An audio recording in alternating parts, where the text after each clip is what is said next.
Hello students, आज की इस वीडियो में करेंगे एनसीईआरटी से लाइंस एंड एंगल्स चैप्टर 6 है क्लास 9th का। इसका एग्जाम्पल नंबर 1 हम करने जा रहे हैं और ये चैप्टर आपके पास 6 है और इसकी पहली एक्सरसाइज अभी हमने शुरू नहीं करी एनसीईआरटी की। आर.एस. अग्रवाल की इसकी फर्स्ट एक्सरसाइज हमने कंप्लीट कर ली है और उसके बाद मैंने ये एग्जाम्पल की वीडियो डाली है। हम इसमें एनसीईआरटी एंड आर.एस. अग्रवाल दोनों ही बुक को कंप्लीट करेंगे। तो एग्जाम्पल नंबर 1 में देख लीजिए, लाइंस एंड एंगल्स चैप्टर का ये पहला एग्जाम्पल है। तो इस एग्जाम्पल में आपको बोला इस फिगर, ये आपको फिगर आपको देख सकते हैं कि दो इंटरसेक्टिंग लाइन आपको यहाँ पे दिख रही है और इसका इंट्रोडक्शन वीडियो में मैंने ऑलरेडी क्या लाइंस के बारे में रिगार्डिंग सारी लाइंस, पैरेलल लाइंस, आपके इंटरसेक्टिंग लाइन से क्या क्या आपका फॉर्म होता है, वर्टिकली अपोजिट एंगल्स आपके फॉर्म होते हैं, वो सब मैंने बता दिया है। तो अगर आपने इंट्रोडक्शन वीडियो नहीं देखी है तो इसकी आई बटन में मैंने इंट्रोडक्शन वीडियो दी है, वो आप जरूर जाके देख लीजिए। तो चलिए वीडियो को स्टार्ट करते हैं। इसमें आपको बोला है इन फिगर लाइंस PQ और RS intersect each other at point O। एक लाइन PQ है और एक RS है, दोनों ही O पॉइंट पे एक दूसरे को कट कर रही है, ठीक है। और O पॉइंट पे कट कर रही है और साथ में बोला है POR आपका 5 नंबर पे रेशो फॉर्म में है, ठीक है। और साथ में ROQ ये 5 है, इसका रेशो 5:7 ये हमें गिवन है।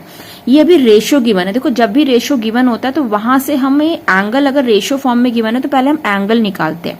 तो आप सबसे पहले लिख देंगे let the ratio be x, let the ratio be x। अगर आपका रेशो x है तो एंगल POR कितना आ गया आपके पास, देखिए 5x and angle ROQ is 7x। POQ is 5x and ROQ is 7x, ठीक है। तो ये हमारे पास रेशो गिवन है x, तो हमने इसका POR और ROQ फाइंड आउट कर लिया, यानी कि हमें एंगल्स मिल गया। रेशो हमें गिवन था, उसमें से हमने ये एंगल्स फाइंड कर दिए। अब ये एंगल है, ठीक है, जो रेशो नंबर थे वो एंगल में कन्वर्ट हो गए। अब हम ये ध्यान से देखिए, ये आपकी एक लाइन है, उसके ऊपर ये स्टैंडिंग लाइन है, ठीक है। जब कोई लाइन होती है और उसके ऊपर कोई लाइन स्टैंड कर रही होती है तो ये बेसिकली जो स्टैंडिंग लाइन है वो है किस पे, एक स्ट्रेट लाइन पर है ना।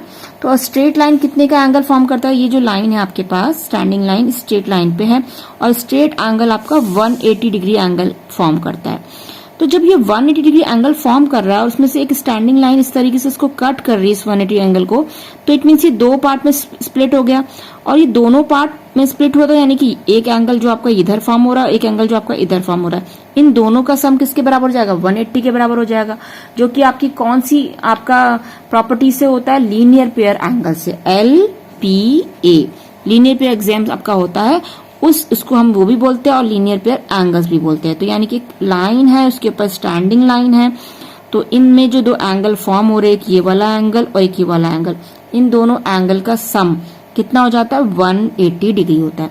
तो आप सेम चीज इस चीज को यहाँ पे देख सकते हैं, POQ एक स्ट्रेट लाइन है, उसके ऊपर RO एक स्टैंडिंग लाइन है, ठीक है, सेम इसी की तरह आ रहा है ना। POQ is a straight line and RO is the standing line, इसके ऊपर स्टैंड कर रही है लाइन। तो इट मीन्स यहाँ पे 5 और 7 का कॉम्बिनेशन क्या बनाएगा, ये दोनों एंगल्स क्या बना सकते हैं कि इनके सम को हम लिख सकते हैं ना 180 के इक्वल।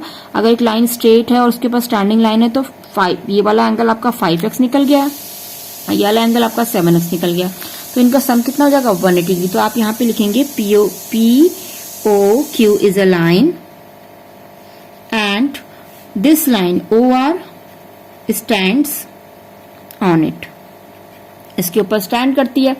अगर ये इसके ऊपर स्टैंड करती है तो we can write POR plus QOR। Angles लिखना आपको आता है अच्छे से, प्रीवियस क्लासेस में हम कई बार सीखे। इस एंगल को कैसे लिखेंगे, POR, और इस वाले एंगल को QOR। आप चाहे तो ROQ भी लिख सकते हैं। तो POR is the 5x, QR is the 7x equals to 180 degree. तो 5x and 7x is 12x equals to 180 degree and x value is 180 by 12.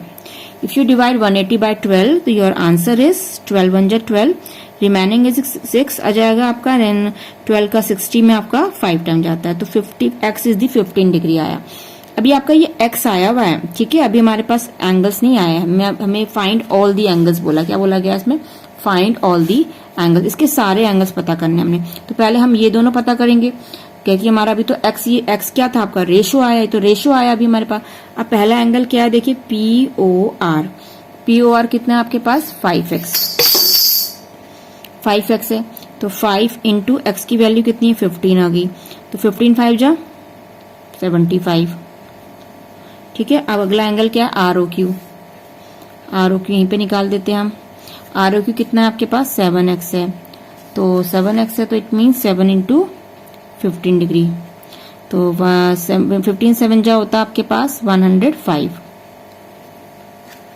ठीक है, 105 डिग्री लगाना ना भूलें यहाँ पे, ये भी आपका एक डिग्री आया आपका क्योंकि आपने रेशियो को एक्स लिया था। ठीक है, तो ये हमारे पास एंगल फाइंड आउट हो गए, 75 डिग्री और 105 डिग्री, दो एंगल्स हमारे इस फिगर के आगे। आपको उसके सारे एंगल्स फाइंड करने हैं, तो आप देखिए सारे एंगल्स कैसे निकलेंगे। जब टू लाइंस इंटरसेक्ट करती है तो अगर आपके पास ये वाला एंगल है और ये वाला एंगल, ये दोनों एंगल आ चुके हैं, ये वाला एंगल हमारे पास आया 75 डिग्री, ये वाला एंगल हमारे पास आया 105 डिग्री, तो सारे एंगल्स कैसे निकलेंगे, देखिए ये वाला लाइन इंटरसेक्ट कर रहा है एक दूसरे को आपस में, तो अगर ये 105 है तो ये भी तो 105 होगा। अभी मैंने बताया था इससे पहले इंट्रोडक्शन में कि ये दोनों आमने सामने जो दो क्रॉस लाइन के बीच में एंगल बनते हैं आमने सामने, वो वर्टिकली अपोजिट एंगल होते हैं। ठीक है, तो हमारे पास ये एंगल 105 हो जाएगा, और सिमिलरली ये 75 है तो ये वाला एंगल भी आपका 75 हो जाएगा। ठीक, तो अब इसको कर लेते हैं। देखिए हमारे पास POR आ चुका है, आप लिखेंगे POR जो एंगल है, ये जो POR एंगल है वो किसके इक्वल है, SOQ के। SOQ के बाय, रीजन क्या देंगे, बाय, यहाँ पे मैंने रीजन लिखना मैं भूल गई हूँ, POR QR 180 जब करा था तो यहाँ पे रीजन जरूर लिखेगा LPA, बिना रीजन के आपके मार्क्स कट सकते हैं। ठीक है, अब ऐसे हमने लिखा है POR इक्वल्स टू SOQ, यहाँ पे भी रीजन आप लिखेंगे बाय वर्टिकली अपोजिट एंगल, इनकी शॉर्ट फॉर्म से VOA मतलब वर्टिकली अपोजिट एंगल्स। अब POR तो हमारा ऑलरेडी निकल चुका है, POR कितना है हमारे पास, ये देखिए POR कितना है 75 डिग्री, तो आपका यानी कि POR 75 डिग्री है तो SOQ कितना हो गया 75 डिग्री, SOQ भी आ गया।